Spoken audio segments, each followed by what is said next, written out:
राघव का दिल आज पतंग बनेगा और विभूति जी प्यार के मांझे से पेच लड़ाएंगे।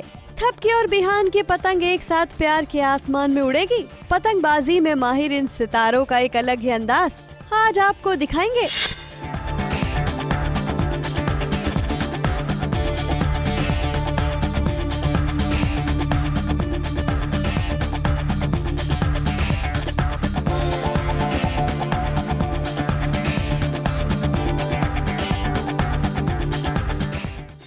लेकिन सबसे पहले चलते हैं विभूति जी के पास। पतंगबाजी में विभूति नारायण का मुकाबला आज अपने ही शो के डायरेक्टर शशांक से होगा।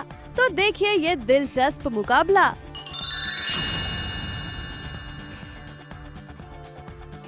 अपनी अपनी पतंग और फिरके के साथ पतंगबाज मैदान में आ गए हैं और एक तरफ है विभूति नारायण और मलखान की टीम, जिनका मुकाबला होगा डायरेक्टर शशांक और टीका की टीम से। दोनों ही टीम बड़े ही ध्यान से कन्नी बांध रहे हैं और ये देखिए कैसे विभूति जी पतंग को सर पर रखकर थाप दे रहे हैं, बड़े ही मंजे हुए पतंगबाज की तरह। पूरी तरह से तैयार और उत्साह से भरे नजर आ रहे हैं विभूति नारायण। लेकिन दूसरे पतंगबाज डायरेक्टर शशांक बिल्कुल शांत और गंभीर। मुकाबला बड़ा ही मजेदार होने वाला है और विभूति जी की पतंग को मलखान ने दे दी है उड़नची और इसी के साथ शुरुआत हो चुकी है मुकाबले की।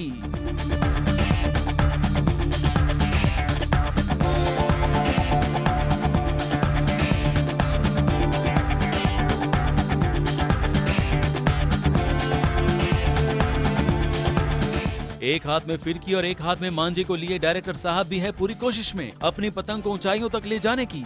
पतंगबाजी का मुकाबला धीरे धीरे जोर पकड़ रहा है। दोनों ही पतंगबाज जोश से भरपूर कभी अपनी पतंग को ढील दे रहे हैं तो कभी ठुमकी मार रहे हैं। दोनों पतंगे दूर आसमान में लहरा रही है।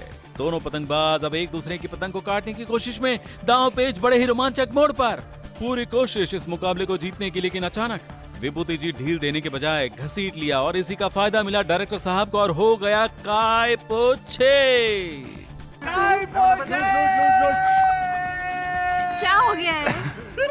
देखो मैंने अपने डायरेक्टर को इज्जत दी, अपनी कटवाली पतंग मैं रोना काट दे इसलिए पतंग कटवाली अपनी। मुझे पता था जिसकी चरखी मलखान पकड़ रहे हो तो जरूर कटेगी वो। सारे बकवास कर रहे हो, अपने साइड मेरा कन्ना बांधे बकवास कर रहे हो। हाँ। पतंग चाहे कट गई हो, लेकिन आज सालों बाद पतंग हाथों में लेकर विभूति जी को अपना बचपन याद आ गया। 20 साल बाद पतंग उड़ाई है मैंने। आज घर के ऊपर छत हुआ करती थी और हम छत पे जाके पतंग उड़ाया करते थे। हमारे फादर ढूंढते हुए आते थे हमें वहाँ पे और वहीं गिरा के मारते थे हमको। ही यूज्ड टू हेट और कहते थे कि पतंग जो है ये बहुत मनुष्य खेल है और आदमी गिर जाते हैं, चोट लग जाती है, मत करो ये करो। लेकिन हम लोग मानते नहीं थे और पतंगबाजी खूब करते थे हम लोग। और हम लोग क्या, पूरी एक कॉलोनी हुआ करती थी तो कॉलोनी की यहाँ से वहाँ तक पूरी छत थी। तो क्या हम लोग जब पतंग उड़ाते थे तो हर छत पे एक होता था बंदा, तो उस तरफ कोई पतंग आती थी हम लोग सब लूट लेते थे वो पतंग। सबसे बड़ी बात है पतंग लूटने में बड़ा मजा आता है। पतंगबाजी का ये दिलचस्प मुकाबला होते देख अचानक यहाँ प्रकट हो गई संतोषी माता की भक्त, जिनका सेट भाभी जी के सेट के पास ही है। तो फिर क्या था, सोचा क्यों ना मैं भी आज हाथ आजमा लूं।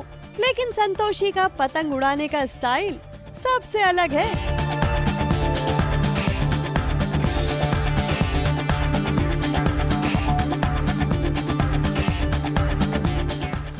वैसे पतंगबाजी की कुछ कोशिश तो आज राघव ने भी की है। पतंग पर अपने दिल का हाल लिखकर नैना को संदेशा भेजना चाहते हैं राघव। कीप स्माइलिंग, कभी रोना मत और उड़ चली राघव के दिल की ये पतंग।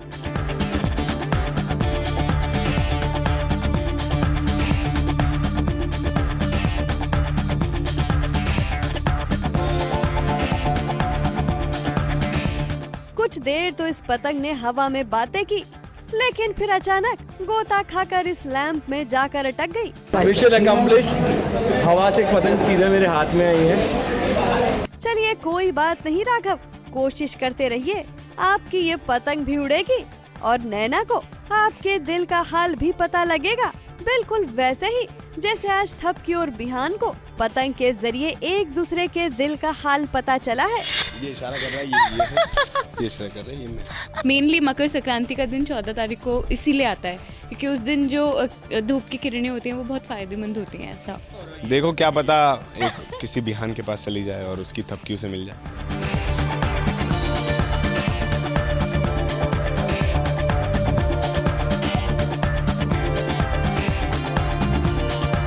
बिहान I am sorry, please come back. मैं कहाँ गया हूँ?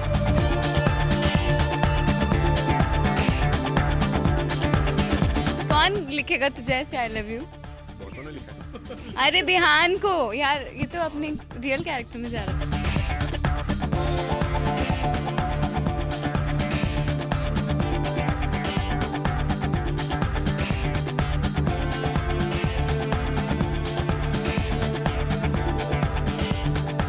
इसलिए मैंने लिखा है आई एम सॉरी थपकी, बट अभी फिलहाल तो मैं कुछ नहीं कर सकता, बट आई होप कि हम जल्दी एक साथ हों।